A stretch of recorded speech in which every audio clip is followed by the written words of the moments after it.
नमस्कार, मेरा नाम विवेक है। इल्विन क्लासेस के यूट्यूब प्लेटफॉर्म पे आपका बहुत बहुत स्वागत है। नोबेल प्राइज़ 2023 की घोषणा होनी चालू हो गई है। उसी क्रम में भौतिक का नोबेल किसको किसको मिला है, किस काम के लिए मिला है, इसको जानते हैं। तीनों ने ऐसा क्या किया है कि मिल गया भौतिकी का नोबेल। ये तीनों लोग हैं जिनको भौतिकी का नोबेल पुरस्कार मिला है 2023 का। आइए जानते हैं इसके बारे में। इन तीनों वैज्ञानिकों को मिलेगा पुरस्कार। फिजिक्स मतलब भौतिकी में 2023 के नोबेल पुरस्कार की घोषणा कर दी गई है।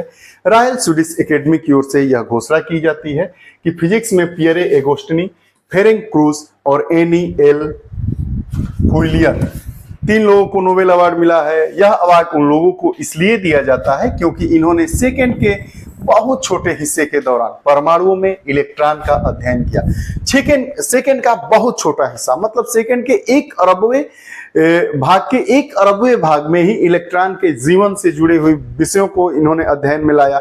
इसलिए इन तीनों लोगों को भौतिकी का नोबेल पुरस्कार मिला है। तीनों वैज्ञानिकों ने यंत्र विकसित किए जिससे एटोसेकेंड के समय में इलेक्ट्रॉन की दुनिया देखी जा सकती है। एटोसेकेंड मतलब 1 सेकेंड के अरबवें भाग का अरबवां भाग मतलब होता है। एटोसेकेंड का मतलब होता है 10 टू द पावर 18 सेकेंड।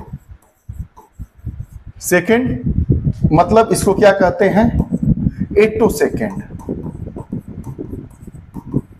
बहुत ही कठिन काम है। सेकेंड के 1 अरब के 1 अरबवें भाग का जो भाग होगा उसमें इन्होंने देखा कि इलेक्ट्रॉन की दुनिया कैसी है और इसी खोज के लिए इन तीनों लोगों को नोबेल पुरस्कार मिला भौतिकी का 2023 का। अब इसी इतने एटोसेकेंड में 1 सेकेंड पूरा होता है और इतने ही सेकेंड में ब्रह्मांड की उम्र का भी पता चलता है। इतने में ही ब्रह्मांड की उम्र का पता चलता है, इतने ही सेकेंड में एटोसेकेंड का पता। एकेडमी ऑफ साइंसेज के महासचिव हैंस एलग्रेन ने मंगलवार को स्टॉकहोम में पुरस्कार की घोषणा की। एकेडमी के अनुसार उनके प्रयोगों ने मानवता को परमाणुओं और कणों में इलेक्ट्रॉन की दुनिया का इनोवेशन करने के नए टूल उपलब्ध कराए हैं।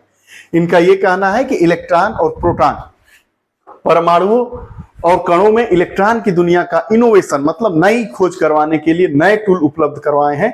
इसमें कहा गया है कि उन्होंने लाइट की काफी छोटी तरंगें बनाने का तरीका डेवलप किया है, विकसित किया है, प्रदर्शित किया है, जिसका उपयोग उन तीव्र प्रक्रियाओं को मापने के लिए किया जा सकता है जिनमें इलेक्ट्रॉन चलते हैं या ऊर्जा में बदलते हैं।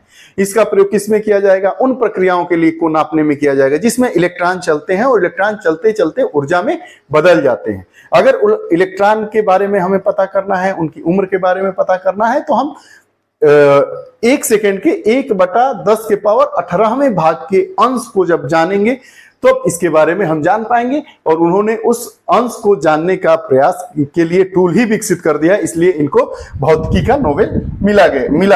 नोबेल पुरस्कारों में 1.1 करोड़ स्वीडिश क्रोनर अर्थात 10 लाख अमेरिकी डॉलर की नगद राशि दी जाती है। यह पुरस्कारों के संस्थापक स्वीडिश नागरिक अल्फ्रेड नोबेल की संपत्ति में से दिया जाता है जिनका 1896 में निधन हो गया है। पिछले साल 3 वैज्ञानिकों ने संयुक्त रूप से यह पुरस्कार साबित करने के लिए जीता था नैनो पार्टिकल्स अलग किए जाने के बाद भी एक दूसरे से संपर्क बनाकर कैसे रहते हैं।